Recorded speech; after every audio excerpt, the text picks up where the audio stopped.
மெல்லினம் தமிழ் வலைக்காட்சி நேயர்களுக்கு வணக்கம். 2025 ஜூன் 22 வந்து விஜயோட பிறந்த நாள். 2026 ஜூன் 22ல அவர் எம்எல்ஏவா இருக்க போறாரா, முதலமைச்சரா இருக்க போறாரா அப்படிங்கிறது மிகப்பெரிய ஒரு எதிர்பார்ப்புன்னு சொல்லலாம். இந்த எதிர்பார்ப்பு அப்படிங்கிறது மக்கள் மத்தியிலையும் சரி, அவரோட ரசிகர் மத்தியிலையும் சரி, மற்ற கட்சிகள் மத்தியிலையும் சரி ஒரு பெரிய பெரிய பெரிய எதிர்பார்ப்புகள் இருக்கு. இதெல்லாம் அவர் எந்த அளவுல இப்போதைக்கு பூர்த்தி செஞ்சுக்கிட்டு இருக்காரு அப்படிங்கிறதுனா மிகப்பெரிய $1,000,000 கேள்வி அப்படின்னு சொல்லலாம். மக்கள் ஆதரவு மட்டும்தான் விஜய்க்கு இருக்கா, எதிர்ப்புகள்லாம் இல்லையா அப்படின்னா எதிர்ப்புகளும் இருக்கு. அந்த எதிர்ப்புகள் எந்த மாதிரி எதிர்ப்பு இருக்குன்னா, ஒரு பெரிய ஜாம்பவானான ஒரு ஆளுங்கட்சி, அந்த ஆளுங்கட்சியை சாதாரணமெல்லாம் எதிர்க்க கூடாது, ஒரு பவர்ஃபுல்லா எதிர்க்கணும். இவர் இன்னும் அந்த மோடுக்குள்ளேயே போகல, அந்த பவருக்குள்ளேயே போகல, இவர் மேலோட்டமான ஒரு அரசியல் பண்ணிக்கிட்டு இருக்காரு. இதெல்லாம் திமுகவெல்லாம் அவ்வளவு ஈஸியா சாய்க்கிறது கொஞ்சம் கஷ்டம். கொஞ்சம் என்னது பவர்ஃபுல்லான மோடுல வந்தா தான் திமுகவை எதிர்த்து அடிக்க முடியும். இவர் எதிர்கட்சின்னு வேற சொல்றாரு. ஆனா இவ்வளவு சாதுவா அல்லது என்ன சொல்றது அகிம்சை வழியில எல்லாம் போகனா செட் ஆகாது அப்படிங்கிற மாதிரி மக்கள் மத்தியில அவருக்கு நெருக்கமானவங்க அல்லது ஆதரவு கரம் கொடுக்கறவங்க எல்லாம் இந்த மாதிரியான அகிம்சை கொள்கை எடுபடாது. அவர் வந்து என்ன செய்யணும், ஸ்ட்ராங்கா போராட்டமா இருந்தாலும் சரி, எதா இருந்தாலும் அறிக்கையா இருந்தாலும் சரி கொஞ்சம் ஆவேசமா கொடுக்கணும் அப்படிங்கிற மாதிரி எதிர்பார்க்கிறாங்க. அவர் என்ன மாதிரியான ஒரு கொள்கை அல்லது மக்களோட திட்டங்கள் என்ன வச்சிருக்கிறாரு அப்படிங்கிறதெல்லாம் இன்னும் வரைக்கும் என்னது தெரியாத புரியாத புதுரா தான் வந்து இருக்குது. ஆனா அவருக்கு வந்து 2026ல எந்த அளவுக்கு ஆதரவு இருக்கும் அப்படின்னு நம்மளால பார்க்க முடியும். அவரை எதுக்கணும் அப்படின்னு பாத்தீங்கன்னா, அவர் எதுக்கக்கூடிய திமுகவும் பிஜேபியும் தான் எதுக்கணும் அவரை. ஆனா நண்டு சிண்டு வத்தல் தொத்தல் இப்படியான கட்சிகள்லாம் அவரை எதிர்த்துக்கிட்டு இருக்கு. இதெல்லாம் இவங்கெல்லாம் ஏன் எதுக்குறாங்க? ஏன்னா இவர் வந்து இன்னும் அரசியல்ல எலெக்ஷன்லயே நிக்கல.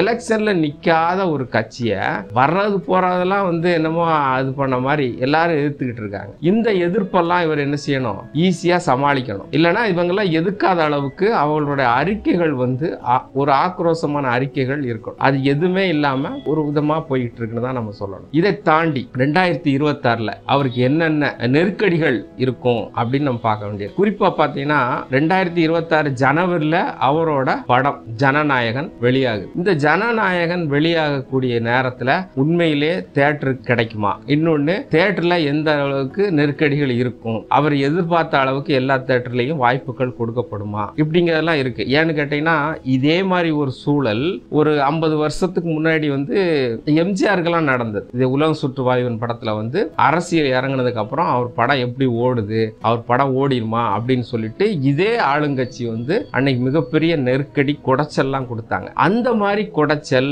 ஜனநாயகனுக்கு இருக்குமா அப்படிங்கிற ஒரு விஷயங்கள் இருக்கு. அடுத்து வந்து பாத்தீங்கன்னா இந்த 2025ல உள்ள ஜூன் 22ல வந்து அவரோட ஜனநாயகம் பட அப்டேட் வந்து எப்படி இருக்கும், ட்ரெய்லர் எப்படி இருக்கும், இல்ல அது அந்த போஸ்டர் எப்படி இருக்கும் அப்படிங்கிற ஒரு எதிர்பார்ப்பு வந்து என்ன செஞ்சுன்னா ரசிகர் மத்தியில இருக்கு. இதையும் தாண்டி அவர் என்னென்ன செய்ய போறார் அப்படிங்கிறது இதுவரைக்கும் தெரியல. ஆனா ஒரு எலெக்ஷன்ல நிக்காத எத்தனை சதவீத ஓட்டு வாங்காத ஒரு கட்சிக்கு அரசாங்க ஊழியர் சங்க தலைவர்கள் வந்து போய் பார்க்கறாங்கன்னா அப்ப ஏதோ ஒரு பவர்ஃபுல் இருக்குன்னு தான் அர்த்தம். ஏன்னா ஜாக்டோ ஜியோ அப்படிங்கிற ஒரு அமைப்போட அது வந்து அரசாங்க அமைப்பு, அதோட தலைவர்லாம் விஜயை போய் பார்த்து பேசியிருக்காங்கன்னா அப்போ விஜய் கிட்ட ஏதோ ஒரு சதவீதம் இருக்கு அல்லது ஏதோ ஒரு ஆளுறதுக்கான தகுதிகள் இருக்கு, இல்ல அவரு அந்த அரசை நோக்கி எளிதா போய்கிட்டு இருக்கிறாரு, இல்ல மக்கள் மத்தியில மிகப்பெரிய ஒரு கரிஸ்மா இருக்குன்னு நினைக்க போய் தான் அரசாங்க ஊழியரோட சங்க தலைவரை என்ன செய்யறாங்க போய் பார்க்கறாங்க. இதை தவிர்த்துட்டு பாத்தீங்கன்னா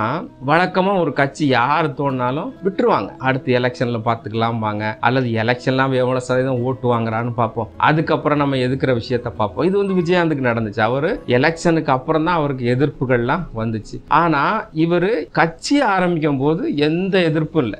ஆமா நடிகர் தானே, கட்சி ஆரம்பிச்சுட்டு போறான்னு சொல்லி. ஆனா என்னைக்கு அவர் மாநாடு நடத்தினாரோ அந்த மாநாடு நடத்தினதுல இருந்து மிகப்பெரிய எதிர்ப்புகளை வந்து அவர் என்ன செஞ்சிட்டு இருக்காரு, சந்திச்சுட்டு இருக்காருன்னு தான் சொல்லணும். அவருக்கான சரியான பாதுகாப்பு கொடுக்கறது இல்ல, நிறைய பேர் வந்து ட்ரோல் பண்றது, இன்னொரு கட்சியோட பி டீம்னு சொல்றது, இந்த மாதிரியான அடிக்க ஆரம்பிச்சிட்டாங்க. இதுல இருந்து அவர் அவ்வப்போது என்ன செஞ்சுட்டு இருக்காரு, தப்பிச்சுக்கிட்டு இருக்கிறார். சரி, நம்ம அடுத்து வருவோம். 2026ல இவருக்கு எம்எல்ஏவுக்கு எத்தனை சதவீத வாய்ப்பு இருக்கு? 10% ஓட்டு வச்சிருந்த விஜயகாந்துக்கு வந்து ஒரு எம்எல்ஏ வாய்ப்பு தான் இருந்துச்சு. அதாவது அவர் மட்டும்தான் ஜெயிச்சார். ஆனா இவருக்கு சர்வே படியும் சரி, அந்த மக்கள் ஆதரவு படியும் சரி, நம்ம கண் கூடாவே பார்க்கலாம். ஏன்னா விஜயகாந்துக்கு எங்கொன்றோ அங்கொன்றோ தான் இருந்துச்சு.